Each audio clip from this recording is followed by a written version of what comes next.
I'm talking to Tom Jenkins, and Tom is the Executive Director of ETOA, which is the European Tour Operators Association. And we were talking about sustainability in destinations.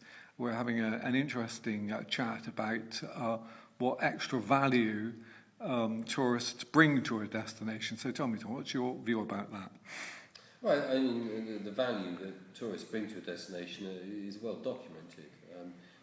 Clearly, they bring money. This is one of the chief areas of value that tourists bring to a destination.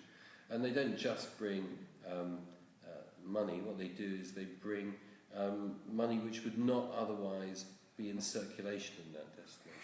So tourists bring outside money in, and it's a genuine cash injection into that economy.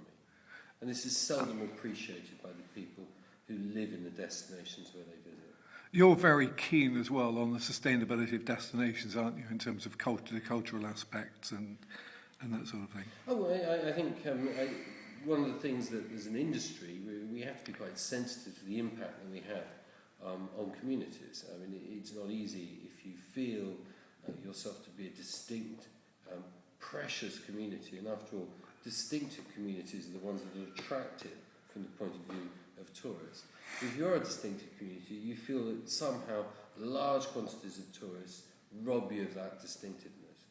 And so, as operators, I think it's very important for us to understand the misgivings some people have about the arrival of lots of visitors. Having said that, having extended that understanding, I think the people who live in the towns where we visit have to understand that along with the economic benefit that we bring, we have to be accommodated. And what we need is a dialogue whereby we maximise the economic benefit we bring to destinations, but minimise the impact. And tour operators who bring groups in manageable quantities, we bring them quite frequently by bus, we are there to organise things, and we can help minimise the impact.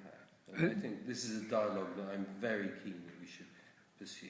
With destinations, I mean, what you were saying as well is that the impact of a coach is very much lower than all of those passengers arriving on their own steam by car or even by train. Well, I think with coaches are widely maligned. I think coaches are manifestly low in impact in terms of the carbon impact they have, and in terms of the direct pollutions that they pump out into the atmosphere.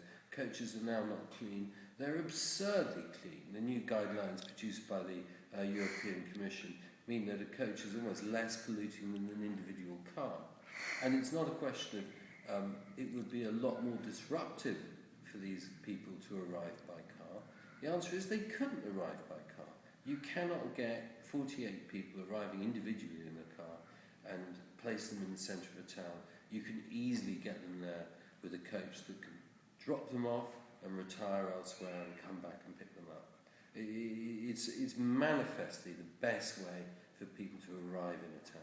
And it's also, from the point of view of the citizens, they get a good dose of spending money from the tourists. Yeah. They get less impact from a coach. And they get to keep their cultural commodity, as it were. I mean, the answer is, I think the industry loves coaches. The businesses like coaches. The clients enjoy using coaches. We've just got to get coaches higher up the general loved quotient, and that's one of the things I've got to do. And we need to do that for the environment. It's quite simple. Yeah, I think that's a great way of putting it, and I think we should start a campaign to make coaches right up the top of this is the form of transport that we love. And the answer is we're already doing that campaign. We're there with the International Road Union and we're doing what we can. But I think everything that can be done in that area would be good. Thank you very much indeed.